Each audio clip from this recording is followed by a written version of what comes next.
నేను శ్రీపతిరావును మాట్లాడుతున్నాను. ఎవరు? మాధవరావా?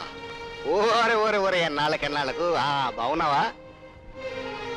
ఏమిటి ఫోను అరగంట నుంచి మోగుతున్నా ఎవరు ఎత్తడం లేదా?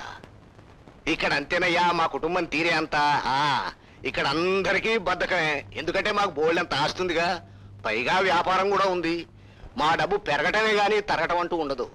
ఇక్కడ ఎవ్వరికి ఏ పని ఉండదు, ఆలోచించాల్సిన పని అంతకన్నా ఉండదు. ఎక్కడున్నారు అందరూ? లంకంత కొంపలా ఒక్కరు కనపడరే? అబ్బాబ్బాబ్బా, అర్చి అర్చి నా గొంతంతా నొప్పేస్తోంది. ఆ కోడల ముద్ద ఎక్కడుంది?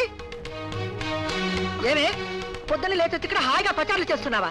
కాఫీ వాళ్ళ జ్ఞానం లేదు నీకు? కళ్ళు నెత్తిడికి వచ్చాయే? కాదండి, ఇవాళ పాలు ఇంకా రాలేదు, వాటి కోసం ఎదురు చూస్తున్నాను. ఎదురు చూడటం కాదే, నాకు ఎదురు చెప్తున్నావు. నువ్వు ఈ కొంపలో కాలు పెట్టాక పాలు రాకపోవడం ఏంటి? పంపలో నీరు కూడా రావటం లేదు. నాకు ఎలా దాపరించావు దరిద్ర పాప. ఆ కేకల అదేనో మా ఆవిడ గొంతు. ఇక మా పెద్దబ్బాయి ఉన్నాడే, వాడొట్టి వానపం. మా పెద్ద కోడలు పాపం. ఏమైంది సుసి?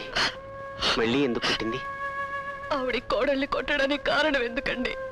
ఉత్తు పుణ్యానికే కొడతారు, అయినా మీరు నోరెత్తి అడగలేరు. కుంపటి మీద కూర్చున్నట్టు ఎన్నాళ్ళని ఇలా ఉండగలండి. ఏం చేస్తాం, ఆవిడ గారు నాకు సవత్తల్లి. ఆస్తి ఆవిడ పేరు ఉండటంతో అందరి మీద పెత్తనం చెలాయిస్తుంది. ఎదిరించి ఇంట్లోంచి వెళ్ళలేక కాదు, నాన్నగారిని విడిచి వెళ్ళటానికి మనసొప్పక ఎన్ని బాధలైనా భరించి ఉండాల్సి వస్తుంది. ఎప్పటికైనా మంచి రోజు రాకపోతే చూసి నాకు అదే ఆశగా ఉందండి. ఇక మా అమ్మాయి అది అక్షరాల వాళ్ళ అమ్మ కూతురు. పెళ్లి చేశాను, బిడ్డను కూడా కంది. కానీ దాన్ని కాపురానికి పంపే ముచ్చట మాత్రం తీరలేదు. ఎందుకంటే మా అల్లుడు ఇక్కడే తిష్ట వేశాడు, మా మీద స్వారీ కూడా చేస్తున్నాడు. ఈ ఇంటికి అల్లుడు అవడం పొరపడేది, పైగా ఇల్లరికి ఉండమని నా మెడలో ఉంచి కాళ్ళు చేతులు కట్టేశారు. ఎందుకండి అంత గునుపు? మా అమ్మ మీకేం లోపం చేసింది? ఆఫీస్ పెత్తనమంతా మీకే అప్పగించింది. ఇంట్లో అంతా మీ అడుగులకు మడుగులొత్తున్నారంటే అంతా మా అమ్మ చలవేనండి. నీకు అలాగే కనిపిస్తుంది. క్షణం తిరిగి లేదు, తమ్మిడి ఆదాయం లేదని జీతమా బతిమా, సొంత ఖర్చు కూడా పైసా తీసుకుపోయినా అర్ధరాత్రి దాకా చాకరీ మాత్రం తప్పడం లేదు. అదేమిటి బాబు, ఆఫీసే మీదైనప్పుడు మీకు జీతం ఏంటి? మీకు కావాలంటే నెలకి 4000 5000 జీతం కింద తీసుకోండి. మీ ఖర్చంతా ఆఫీసులో రాయించండి. ఎందుకులేండి, వ్రతం చెడ్డా ఫలం దక్కాలి. ఇంత శ్రీమంతురాయన దుర్గమ్మ గారి కలుండే ఉండి 4000 5000 తీసుకుంటే గౌరవం ఉంది, విలువే ఉంది. అంతకన్నా ఊరికే పనిచేస్తాను. ఆనరుగా చేసిన గౌరవం నాకు దక్కుతుంది. పోనీ 10,000 తీసుకోండి. మీకు అవసరం వచ్చినప్పుడు 1,00,000 2 లక్షలైనా నేను కాదంటానా? మీ తర్వాతే నాకందరూ. అలాన్నారు బాగుంది. ఈ చెక్కు మీద సంతకం చేయండి, అంకెనే వేసుకుంటాను. దయ్యా మా ఇంటి ముచ్చట. మా రెండో వాడు అందరికంటే అఖండుడు, ప్రబుద్ధుడు. వాడు ఏం చదువుతున్నాడో ఏం చేస్తున్నాడో ఆ భగవంతుడు తెలిసేమో కానీ నాకు మాత్రం తెలియదు. వాడు చేసే పని తిరుగుతూ ఉండడం.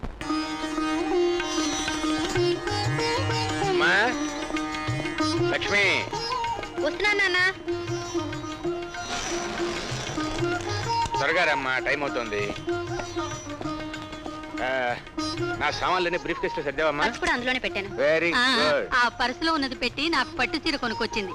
పొదుపు తెలియని కూతురికి పెత్తన ఇస్తే ఇంతే. తట్టులో కాపురం బుట్టలోకి వస్తుంది. రేపు అమ్మ పుట్టినరోజని చీర కొనుక్కొచ్చానన్న. Very good. ఏమే కూతురు పట్టు చీర కొని పెడితే పొంగిపోవలసింది పోయి ఎత్తి పొడుస్తున్నావా? అవును, నీ పుట్టినరోజున సంగతి నాకు గుర్తు తెలియదు సుమా. కూతురు పుట్టాక మీకు నేనే జ్ఞాపకం లేను, ఇంకా నా పుట్టినరోజు ఎక్కడ జ్ఞాపకం ఉంటుంది? కానీ ఇలా ఉన్న డబ్బంతా పట్టు చీరలకి వాటికి ఖర్చు పెడుతూ ఉంటే రేపు దీన్ని పెళ్ళెలా చేస్తారో ఆలోచించండి. చూసావమ్మా, పట్టు చీర కొనే డబ్బుతోనే నీకు పెళ్లి చేసేయాలనుకుంటుంది మీ అమ్మ. ఇప్పుడు నా పెళ్లికి తొందర వచ్చింది నాన్న. కాలేజీకి టైం అయిపోయింది, నేను బయలుదేరుతాను. అమ్మా, కరెక్ట్ గా 1 గంటకి నాన్న క్యారీ పంపించడం మర్చిపోగా. చూసారా, తాను రోజు జ్ఞాపకం చేయకపోతే మీకు నేను భోజనం కూడా పంపించనని మీ కూతురి భయం. అదృష్టం కొద్దీ అమ్మవైనావు గాని ఇదే అత్తగారు అయితే నా చిట్టితల్ని ఎంత సాధించాదని.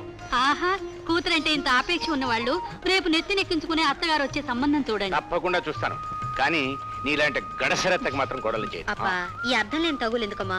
ఫోన్ చేయగానే మాత్రం వేసుకోవడం మర్చిపోకు, అక్కడ పెట్టాను. అలాగే. ఎక్కడుందో సరిగ్గా చెప్పమ్మా, లేకపోతే ఇల్లంతా వెతుకుతుంది, చివరికి వేసుకోవడం మర్చిపోతుంది. డైనింగ్ టేబుల్ దగ్గర పెట్టాను. వస్తానమ్మా. అలాగే, నేను వస్తున్నాను. ఏమిటి అందరు ఇక్కడ సమావేశం అయ్యారు? పాపం సరళ ఈవేళ కూడా ఫీజు కట్టలేకపోయింది. రేపు పేరు తీసేస్తారేమోనని బెంగ పెట్టుకుంది. ఏం చేయాలో ఏమీ తోచడం లేదు. ఇలా దిగులు పడితే కుదరదు. ఏ సమస్య అయినా సూటిగా మాట్లాడితే కానీ తేలదు. నేను ప్రిన్సిపాల్ గారితో మాట్లాడి నీ పేరు తీయించకుండా చూస్తాను. నువ్వేం బెంగపడకు. పని క్లాస్కి వెళ్దాం. May I come in sir? Yes come in. Good morning sir.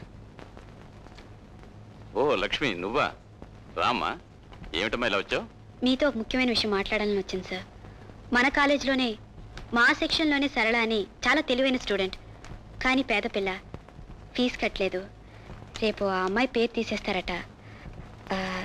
దాని గురించి మీతో మాట్లాడాలని వచ్చాను. సారీ లక్ష్మి, టైం లోపల ఫీజు కట్టకపోతే రూల్స్ ప్రకారం ఎవరి పేరైనా తీసేయక తప్పదమ్మా. క్షమించాలి సార్.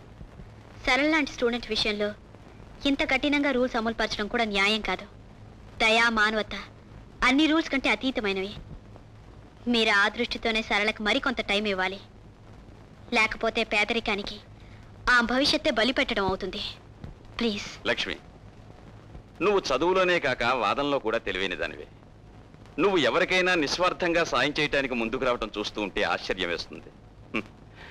నీ మాటను కూడా తేలిగ్గా తోసేయడం కష్టమే. May I come in sir? Yes come in. I'm Venu sir.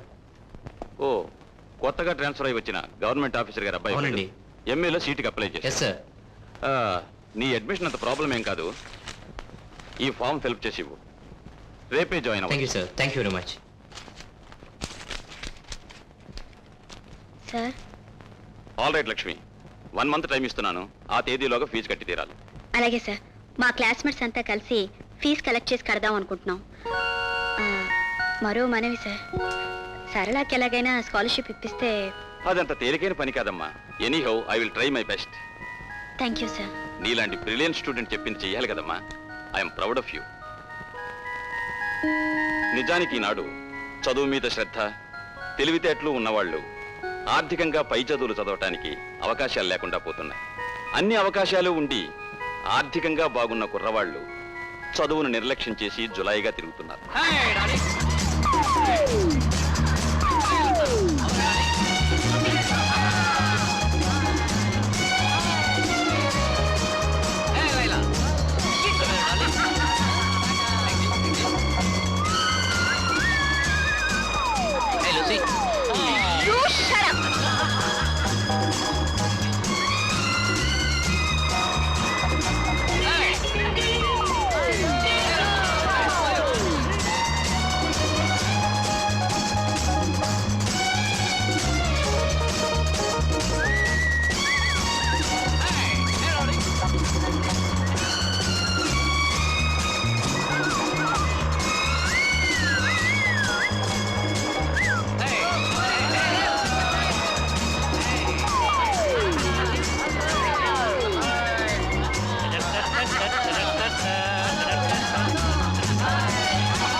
నీకు ఎన్నిసార్లు చెప్పినా నీ అల్లరి మితి మీరిపోతుంది. పాత పాటే కదండి. Shut up! మిమ్మల్ని అందరినీ 2 నెలలు సస్పెండ్ చేస్తున్నాను. మమ్మల్ని సస్పెండ్ చేస్తారా? Thank you very much friends. Thank you, sir.